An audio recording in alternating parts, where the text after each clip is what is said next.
आखिर क्यों श्री राम ने ही तोड़ दिया था अपने ही बनाए राम सेतु? रामायण के अनुसार लंका के उस पार जाने के लिए भगवान श्री राम के कहने पर वानरों और भालुओं ने राम सेतु का निर्माण किया था। ये बात हम सभी लोग जानते हैं। लेकिन जब श्री राम विभीषण से मिलने लंका दोबारा गए, तब उन्होंने राम सेतु का एक हिस्सा स्वयं ही तोड़ दिया था। ये बात बहुत ही कम लोग जानते हैं। इससे जुड़ी कथा का वर्णन पद्म पुराण में मिलता है। पद्म पुराण के अनुसार अयोध्या का राजा बनने के कुछ समय बाद भगवान श्री राम को विभीषण का विचार आया। उन्होंने सोचा, रावण के मृत्यु के बाद विभीषण किस तरह श्रीलंका का शासन कर रहे हैं, उन्हें कोई परेशानी तो नहीं।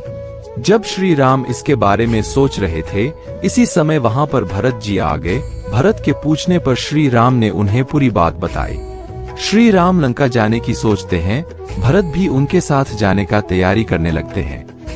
अयोध्या का भार लक्ष्मण जी पर सौंप दिया जाता है। श्री राम और भरत पुष्पक विमान पर सवार होकर लंका जाते हैं। जब श्री राम और भरत पुष्पक विमान से लंका जा रहे थे, तो रास्ते में किष्किंधा नगरी आते हैं।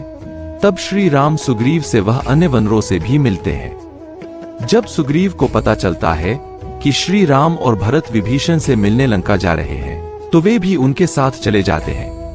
रास्ते में श्री राम भरत को वो पुल दिखाते हैं जो वानर व भालुओं ने समुद्र पर बनाया था।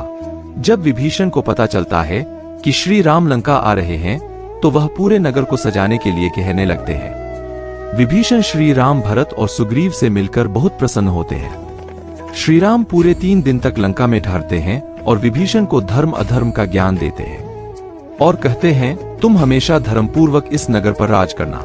जब श्री राम पुनः अयोध्या जाने के लिए पुष्पक विमान पर बैठते हैं, तो विभीषण उनसे कहते हैं, श्री राम, आपने मुझे जैसा कहा है, मैं धर्मपूर्वक राज करूंगा और आपके हर आज्ञा का पालन करूंगा। लेकिन इस सेतु के मार्ग से मानव यहाँ आकर मुझे सताने लगेंगे, तो उस स्थिति में मुझे क्या करना चाहिए? विभीषण के ऐसा कहने पर श्री राम ने अपनी वाणों से उस सेतु के 2 टुकड़े कर दिए। फिर 3 भाग करके बीच का हिस्सा अपनी वाणों से तोड़ दिया। इस तरह स्वयं श्री राम ने ही सेतु का विनाश किया था।